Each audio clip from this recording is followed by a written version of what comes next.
জয়াকে মাসিমার ব্যাপারে কিছু বলিস না। ও জানে যে শারীরিক দুর্বলতার জন্য মাসিমাকে হাসপাতালে থাকতে হচ্ছে। তাই তো জয়া এখন থেকে এ বাড়িতেই থাকবে। যতদিন না মাসিমা সুস্থ হয়ে ও বাড়িতে ফিরছে ততদিন আমি ওকে একা একা ও বাড়িতে থাকতে দেবো না। আরে আমিও তো ঠিক মনে মনে এটাই চাইছিলাম, মানে অত বড় মেয়ের একা একা বাড়িতে থাকা ঠিক হবে না। ও তো মেয়েটা কিছুতেই এ বাড়িতে আসতে চাইছিল না গো। আনতে পেরেছে একটা শর্তে। শর্ত মানে কিসের শর্ত? ও বলেছে এ বাড়ির রান্নার দায়িত্ব নাকি ওর হাতে তুলে নিতে হবে। এখানে এসে কিছুতে বসে বসে খেতে পারবে না। তাতে আপত্তি কিসের বলি? তুমিও কটাকে ছুটি পেয়ে যাবে। হ্যাঁ ভালোই হবে। আর আমরাও রোজ রোজ যাকে লাউ ঘন্টা খাবার হাত থেকে দেখছি। মানে তুমি কি বললে? আমি তোমাদের জন্য রোজ রোজ লাউ ঘন্ট রান্না করি, কত কষ্ট করে খেতে নিয়ে রান্না করি, এই তার পুরস্কার দাঁড়াও। জয়া এলে ওকে আমি বলে দেবো তোমাদের জন্য রোজ ওই লাউ ঘন্টটাই রান্না করে। ঠিক আছে ঠিক আছে ঠিক আছে, আমরা রোজ লাউ ঘন্টই খাবো। এখন শোনো, তুমি জয়াকে মাসিমার ব্যাপারে কিছু বলোনি? না না, আমি কিচ্ছু বলিনি। এখন অপারেশন পর সুস্থ হয়ে মাসিমা বাড়ি ফিরতে পারবেন না। ডাক্তারবাবুরা কোনো গ্যারান্টি দিতে পারছে না বৌদি। তবু তো একটা চেষ্টা করতে হবে। তার জন্য তো অনেক টাকার প্রয়োজন। যদিও বাচ্চা ওর গাড়িটা বন্ধ করতে চাইছে। গাড়ি বন্ধ করতে? না না না না, গাড়ি বন্ধ দিলে তো রাস্তাটাই বন্ধ হয়ে যাবে। তাকে এক কাজ করো, গাড়ি গয়নাগুলো বিক্রি করে কত টাকা পাওয়া যায়? না বৌদি, আগে গয়না বিক্রি করার কোনো দরকার নেই। গয়না পরে তো বাড়ির বাইরে যেতে পারি না, ঘরে গাড়ি দিয়ে বসে থাকতে হয়। যদি একটা সৎ কাজে লাগে অথচ কম লোক দিয়ে না দাও। বৌদি, না। গরিবের ঘর থেকে একবার সোনা বেরিয়ে গেলে সেটা নাকি আর কোনোদিন ফেরত আসে না। তাছাড়া ভগবান না করুন, মাসিমা যদি ভালো মন্দ কিছু একটা হয়ে যায়, তখন জয়ার বিয়ের দায়িত্বটা তো আমাদেরই নিতে হবে। আর তোমারই গয়নাগুলো তখন কাজে আসবে। গাড়ি নিয়ে তোমাকে চিন্তা করতে হবে না। মনে মনে একটা ছেলেকে পছন্দ করে রেখে। তাই নাকি? কে কে কিসের ছেলে? না না, এখন আমি কাউকে কিচ্ছু বলবো না। সময় হলে সব কথা আমি পাস করে দেবো। তুমি তাকে চেনো নাকি বৌদি? করছেনি যার মনে করে ছেলেটাকে আমার খুব পছন্দ। সামনে মানে আর খরচের ভয় নেই। এই বলি মারামারি নেই তো। বিশ্বাস করে একটা কথা বলেছি, ও নিজের মাঝখানে বলতে শুরু করে দিয়েছো। তাহলে কেন বলবো না? তুই নিজে মেয়ে হয়ে জানিস না যে আমাদের পেটে কোনো কথা থাকে না। এরকম বললে কিন্তু আমি আর এখানে থাকবো না। সোজা ঘরে ফিরে যাবো। না রে না, শোন, রাগ করিস না। দেখ আমি কাউকে কিচ্ছু বলিনি, তুই জিজ্ঞেস করে দেখ না। এই যা যা, এই তোর শিখে দাদা নাকি আছে, তোর মাকে হাসপাতালে দেখতে আসেন। এসেছিল কিন্তু তবে হাসপাতালে এসেছিল। শালির বিয়েতে তাকে লাখ টাকা খরচ হয়ে গেছে। সেই গল্প শুনি 5 মিনিটের মধ্যেই চলে গেল। জানিস তো, ফোন নাম্বারটা দিয়েছিলাম, সেটাও দিয়ে গেল না। কেন ফোন নাম্বার চেয়েছিলি? কেন এই বেইমান ভাইটার কথা এখনো মনে রেখেছিস? এই বস্তিতে তোর নিচের দাদা নেই? আমি আমি মানুষটা তাহলে তোর কে? বল বল, জবাব দে, আমি তোর কে? বন্ধু, তুমি আমার বন্ধু। হ্যাঁ, বলতো। দাদা বলে যখন ডেকেছিস তখন তার মর্যাদাটাও রাখতে হবে তোকে। তাই তাই এই বস্তিতে এই মানুষটা যতদিন বেঁচে থাকে ততদিন টাকার জন্য হোক আর ভালোবাসার জন্য হোক কোনদিন কারো কাছে কোনো কিছুর জন্য আত্মপ্রিয়াম, কোনদিন আত্মপ্রিয়াম। দেখলে তো ঠাকুরপো, তোমার দাদা মুখে যা বলবে না কেন, দাদা ভাইয়ের সম্পর্কে কথা উঠলে কেমন যেন খেপে ওঠে। চোখে চোখ কিছুতে আটকাতে পারে না।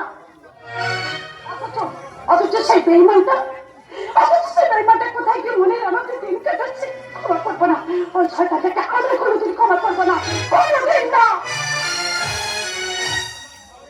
তোর ছোটদাকে আমি অনেক আগেই চিনেছিলাম, কিন্তু তুই ওর কোনো দোষই দেখতে পাসনি। কেন দেখতে পাবো না? কেন দেখতে পাবো না? দোষ গুণই তো মানুষ। অন্যের দোষের কথা মনে রেখে মনে মনে কষ্ট পেয়ে কি লাভ? যতই ক্ষমা করতে পারবি ততই সুখী হবে। আমি কিসের সুখে থাকবো সে কথাটা তুই কোনোদিনও ভাবিসনি, বাবার চেষ্টাও করিসনি। ভাবি বলে তো বৌদি তোকে এই বাড়িতে নিয়ে এসছে। যতক্ষণ না মাসিমা সুস্থ হয়ে বাড়িতে ফিরে আসছে ততক্ষণ তো সব দায়িত্ব আমাদের। আমি তো পার্মানেন্টলি এখানেই থেকে যেতে চাই। থাক না, থাক। হ্যাঁ, কি বারণ করছে তোকে? হ্যাঁ, দেখ, আমি এই বাংলা বাজারের বাদশা। তোর মতন একটা মেয়ের ভরণ পোষণের দায়িত্ব নিতে পারবো না? সত্যি বলছিস তুই? সত্যি না মিথ্যে সেটা সময় আসছে বুঝতে পারবি। শোন শোন, আমি না গাড়িটা নিয়ে বেরোচ্ছি, বুঝলি? তুই বৌদিকে বলিস আমার ফিরতে রাত হবে। তুই খাবারটা ঢাকা দিয়ে রাখতে বলিস। হ্যাঁ, বলে দিস কিন্তু। আচ্ছা। বাচ্চা, কতদিন ধরে তোর এই মুখ দিয়ে এই কথাগুলো শুনতে চেয়েছিলাম। আজ আমি ভীষণ খুশি বাচ্চা, ভীষণ খুশি।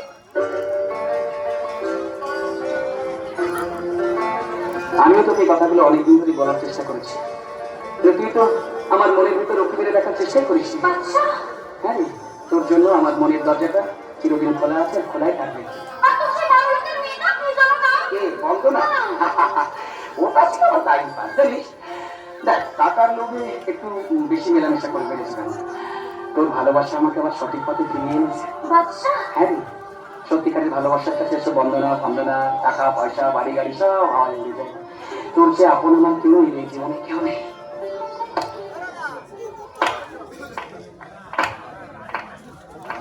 থ্যাংক ইউ বাদশা। অনেক বড় সর্বনাশের হাত থেকে তুমি আমাকে আজ বাঁচিয়ে দিয়েছো। আরে বন্দনা বন্দনা, তুমি এতক্ষণ তোমার কথাই হচ্ছিল। You imposter fraud! আমার নাম তুমি কোনোদিন মুখে আনবে না। আশ্চর্য, আশ্চর্য, তুমি এভাবে কথা বলছো কেন? বুঝতে পারছো না না? ছি, ছি, ছি, ছি, ছি, ছি, ছি। টাকার জন্য আমার সঙ্গে ভালোবাসার অভিনয় করতে তোমার লজ্জা করো না?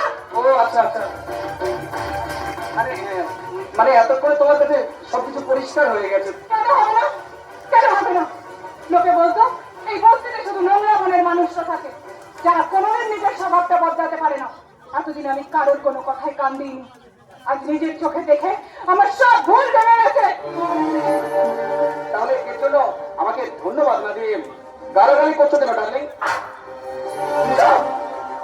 একদম চুপ। তোমার মতন বেঈমান বিশ্বাসঘাতক ছেলের কোনো অধিকার নেই আমাকে ডার্লিং বলে ডাকার। আমি তোমায় ঘৃণা করি, মনে প্রাণে ঘৃণা করি। তাহলে আর এখানে দাঁড়িয়ে আছো কেন? চলে যাও এখান থেকে। তুমি আমাদের মধ্যে একদম কথা বলবে না। দোষ তো তোমার নয়, দোষ এই মানুষটাই, যাকে আমি সত্যি সত্যি ভালোবেসেছিলাম। কেন কেন এটা ছলনা করলে বাচ্চা? শুধু টাকার জন্য নাকি আমার দেহ মনকে অপবিত্র করে তুমি তোমার নামে আমাকে খুশি করতে চেয়েছিলে? বলো, আমি জবাব চাই, জবাব চাই, জবাব চাই। জামাটা ছিঁড়ে যাবে, আর ছাড়িও তো জামাটা ছিঁড়ে যাবে, ছিঁড়ে গেলে 300 টাকা আমার লোকসান হয়ে যাবে। যাও যাও। আর তুমি তুমি যে আমার বিশ্বাস, ভালোবাসা আর সরল মনটাকে ভেঙে টুকরো টুকরো করে দিয়েছ, তার ক্ষতিপূরণ কে করবে বাচ্চা? জানো জানো, আজ আমি তোমায় অভিশাপ দিতে পারছি না। আমি তোমায় সত্যি সত্যি ভালোবেসেছিলাম। তারাতে এতটুকু ছলনা ছিল না। তাই তোমায় হাত জোর করে বলছি, যদি কারোর সর্বনাশ করতে চাও তাহলে তার মুখে বিষ তুলে দিও। নিজেদের ভালোবাসাকে বিষাক্ত করে তুলো না, বিষাক্ত করে তুলো না। বাদশা, যাই বলুক, আমি তোকে বিশ্বাস করি, তোকে ভালোবাসি বাদশা। আমি জানি তোর মধ্যে কোনো ছলনা থাকতে পারে না। তুই শুধু আমার বাদশা, শুধু আমার। এই রে, রান্না বসে এসেছিলাম, পুড়ে গেছে না কে জানে? আমি যাই বাদশা, আমি যাই। যারা যারা আমার জীবনটা পুড়ে ছাই হয়ে যাচ্ছে রে। এই বাংলা বাজার বাদশা হৃদয়, তার ভালোবাসা, জীবন সবার ছলনা লাগুনে পুড়ে ছাই হয়ে যাচ্ছে। জয়া, বন্দনা, তোরা দুজনে আমাকে ক্ষমা করিস রে।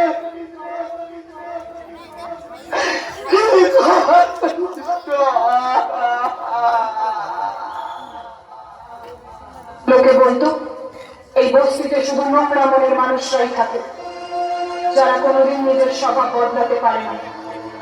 এতদিন আমি তাদের কোনো কথায় কান দিইনি, আজ নিজের চোখে দেখে আমার সব ভুল ভেঙে গেছে।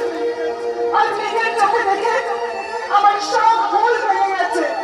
আজ নিজের চোখে দেখে আমার সব ভুল ভেঙে গেছে। তুই বন্দনার সঙ্গে আর কোনো আছি না, কারণ খুব শীঘ্রই ওর সাথে আমার বিয়ে হবে, খুব শীঘ্রই ওর সাথে আমার বিয়ে হবে, খুব শীঘ্রই ওর সাথে আমার বিয়ে হবে। কেন তুমি আমার সঙ্গে এভাবে ছলনা করলে বাচ্চা? শুধু টাকার জন্য নাকি আমার দেহ মনকে অপবিত্র করে তুমি তোমার নোংরা মনকে খুশি করতে চেয়েছিলে? বলো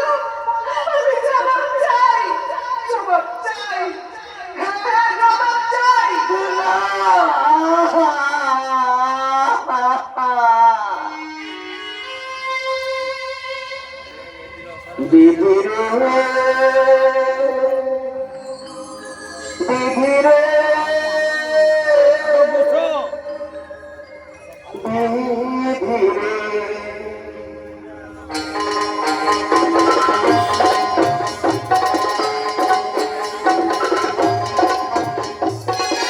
বিধি তোমার নিঠুর খেলায় বিধি তোমার নিঠুর খেলায় বুঝছি আমি মনে জ্বালা শুনতে পারি না দুঃখ যন্ত্রণা সইতে পারি না দুঃখ যন্ত্রণা আমি আজ বড় অসহায় বড় অসহায় বড় অসহায়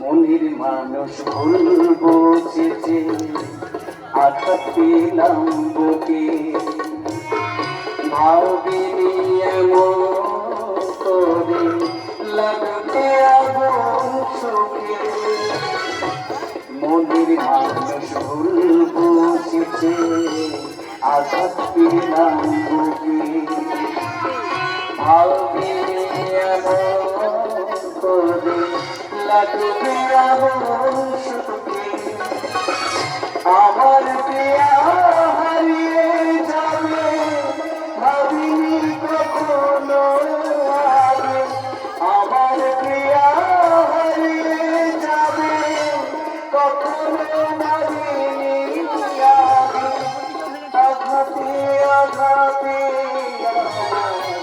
দুঃখ থেকে যায় বড় অসহায় বড় অসহায়